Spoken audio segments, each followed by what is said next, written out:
Assalamualaikum warahmatullahi wabarakatuh. Perkenalkan, nama saya Diar Indah Irwanasari. Bagaimana kabarnya anak-anak? Baik, semoga baik-baik saja ya. Kita tetap semangat walaupun pada pandemi ini kita pembelajarannya secara daring. Saya harap kalian tetap semangat belajar, membuat tugas, mengumpulkan tugas tepat waktu. Sebelum memulai pembelajaran pada pagi hari ini, malah kita berdoa menurut agama dan keyakinan masing-masing. Berdoa dipersilahkan. Berdoa selesai. Baik anak-anak, saya presensi terlebih dahulu ya. Saya harap setelah kita melakukan pembelajaran pada hari ini, kalian dapat mengidentifikasi karakteristik hikayat, nilai yang ada dalam hikayat, isi nilai hikayat, jenis-jenis hikayat, dan unsur-unsur hikayat. Dan juga dapat berperan aktif dalam pencipta ilmu pengetahuan dengan membandingkan nilai-nilai dan kebahasaan hikayat dengan cerpen, serta mengembangkan hikayat dalam bentuk cerpen. Baik anak-anak, pertemuan kali ini kita akan membahas tentang hikayat. Nah, apa itu karakteristik hikayat? Karakteristik hikayat meliputi pengertian hikayat, struktur hikayat, ciri-ciri hikayat, unsur intrinsik dan ekstrinsik hikayat, nilai-nilai dalam hikayat, jenis-jenis hikayat. Anak-anak, materi kita hari ini yaitu tentang teks hikayat. Dalam materi hikayat dan mengubahnya menjadi sebuah cerpen, ada dalam kompetensi dasar 3.4 dan 4.4. 3.4 membandingkan nilai dan kebahasaan cerita rakyat dan cerpen. 4.4 mengembangkan cerita rakyat atau hikayat ke dalam dengan bentuk cerpen dengan memperhatikan isi dan nilai-nilai. Indikatornya 3.4. 1. Menjelaskan persamaan, perbedaan, dan isi cerita rakyat dan cerpen. 2. Menjelaskan persamaan dan perbedaan kebahasaan cerita rakyat atau hikayat dan cerpen.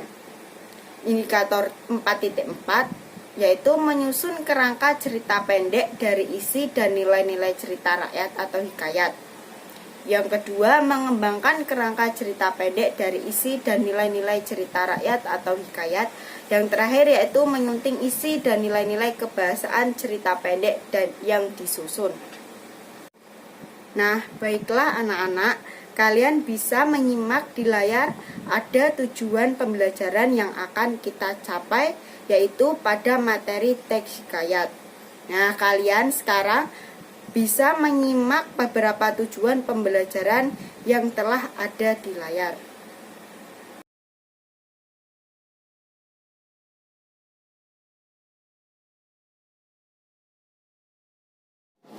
Baik, yang pertama pengertian hikayat. Hikayat merupakan salah satu karya sastra lama yang memiliki bentuk prosa yang di dalamnya mengisahkan mengenai kehidupan dari keluarga istana, kaum bangsawan ataupun juga orang-orang ternama dengan segala kegagahan, kehebatan, kesaktian ataupun juga kepahlawanannya. Selain dari itu, dalam hikayat tersebut juga diceritakan mengenai kekuatan, mukjizat dan semua tentang keanehannya.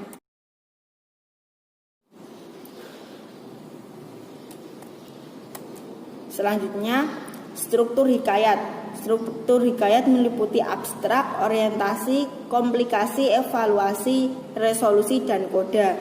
Nah, yang pertama abstrak. Abstrak merupakan ringkasan ataupun inti dari cerita yang akan dikembangkan menjadi rangkaian peristiwa atau bisa juga gambaran awal cerita. Abstrak bersifat opsional yang artinya sebuah teks hikayat boleh tidak memakai abstrak.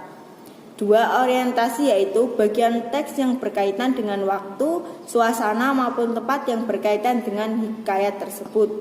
Selanjutnya komplikasi. Komplikasi berisi urutan kejadian-kejadian yang dihubungkan secara sebab dan akibat. Pada bagian ini kita bisa mendapatkan karakter atau watak dari tokoh cerita tersebut, kerumitan mulai bermunculan. Selanjutnya evaluasi. Evaluasi yaitu konflik yang terjadi mengarah pada klimaks mulai mendapatkan penyelesaiannya dari konflik tersebut. Selanjutnya, revolusi pada bagian ini, pengarang mengungkapkan resolusi terdapat permasalahan yang dialami tokoh atau pelaku. Yang terakhir, koda. Koda yaitu nilai ataupun pelajaran yang dapat diambil dari suatu teks cerita oleh pembacanya. Selanjutnya ada ciri-ciri hikayat. Nah, ciri-ciri hikayat ini ada bahasa yaitu bahasa yang digunakan pada hikayat itu adalah bahasa Melayu lama. Selanjutnya istana sentris. Pusat ceritanya itu berada di dalam lingkungan istana. Hikayat tersebut seringkali bertema dan berlatar kerajaan. Hal tersebut dapat dibuktikan dengan tokoh yang diceritakan oleh raja, pangeran, atau anak raja. Selain dari itu, latar tempat dalam cerita ini adalah negeri yang dipimpin oleh raja dalam suatu kerajaan. Selanjutnya, pralogis atau kemustahilan. Banyak cerita yang terdapat pada hikayat tidak bisa untuk diterima oleh akal. Kemustahilan dalam teks, baik dari segi bahasa ataupun juga dari segi cerita, kemustahilan ini berarti hal yang tidak logis atau juga tidak bisa diterima nalar. Berikutnya, statis. Dalam hikayat ini memiliki yang kaku dan juga tetap. Berikutnya, kesaktian. Seringkali kita dapat menemukan kesaktian pada tokoh dalam hikayat. Contohnya seperti Syekh Peri mengalahkan Garuda yang mampu untuk merusak sebuah kerajaan. Raksasa membeli sarung kesaktian untuk dapat mengubah wujud serta kuda hijau. Baik, selanjutnya ada anonim. Anonim berarti tidak diketahui dengan secara jelas nama pencerita atau pengarang. Hal tersebut disebabkan karena cerita yang disampaikan itu secara lisan, artinya tidak jelas siapa yang membuat atau mengarang hikayat tersebut. Yang terakhir, arkais. Menggunakan kata arkais, bahasa yang digunakan pada masa lampau, jarang dipakai atau tidak lazim digunakan dalam komunikasi pada masa kini. Contoh hatta, maka, titah, upeti, berjana, syahdan, serta juga sebermula. Selanjutnya ada unsur-unsur hikayat. Ada unsur ekstrinsik dan intrinsik. Unsur intrinsik hikayat. Unsur intrinsik hikayat.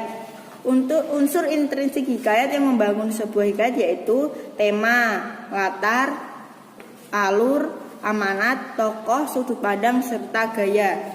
Nah, tema merupakan suatu gagasan yang mendasari sebuah cerita. Kedua, latar. Latar adalah tempat, waktu, dan situasi atau suasana yang menggambarkan dalam suatu cerita. Selanjutnya ada alur. Alur merupakan sebuah jalinan peristiwa dalam sebuah cerita.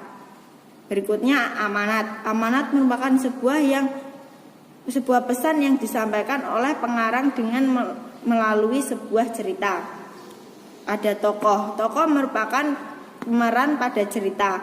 Penokohan merupakan gambaran watak dari sang tokoh. Selanjutnya sudut pandang. Sudut pandang merupakan pusat pengisahan di mana sebuah cerita dikisahkan oleh pencerita. Yang terakhir ada gaya. Untuk gaya ini berhubungan dengan bagaimana cara penulis menyajikan sebuah cerita dengan menggunakan bahasa serta juga unsur-unsur keindahan lainnya. Yang kedua ada unsur ekstrinsik. Unsur ekstrinsik pada hikayat ini biasanya berhubungan dengan latar belakang cerita. Contohnya seperti latar belakang agama, adat, budaya. Unsur ekstrinsik ini juga berkaitan dengan nilai atau norma berkaitan dengan kehidupan dalam cerita. Contoh ialah seperti nilai moral, nilai agama, nilai budaya, dan sosial. Cara membuat cerpen dengan mengubahnya dari hikayat. 1. Baca hikayat yang sudah dipilihkan dan dipahami isinya. 2. ringkaslah atau buatlah sinopsis penggalan hikayat tersebut. Yang ketiga, buat daftar konflik antar tokoh pada penggalan hikayat. Yang keempat, pilih konflik yang menarik berdasarkan data konflik yang sudah dibuat. Yang terakhir, kembangkan pilihan konflik tersebut menjadi cerita pendek. Anak-anak, kita telah mempelajari tentang pengertian hikayat, struktur hikayat, ciri-ciri hikayat, unsur intrinsik dan ekstrinsik hikayat, nilai-nilai dalam hikayat, dan jenis-jenis hikayat.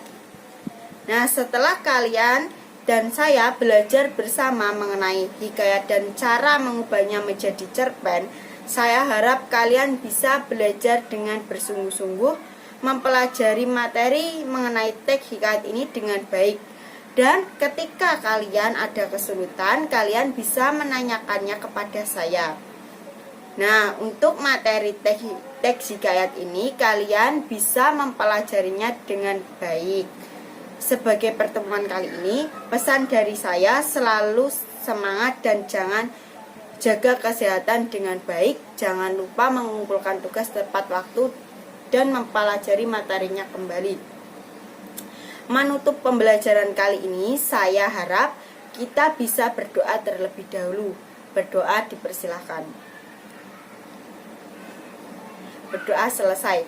Semoga apa yang saya sampaikan dapat bermanfaat untuk kalian. Untuk pertemuan kali ini saya cukupkan. Assalamualaikum warahmatullahi wabarakatuh.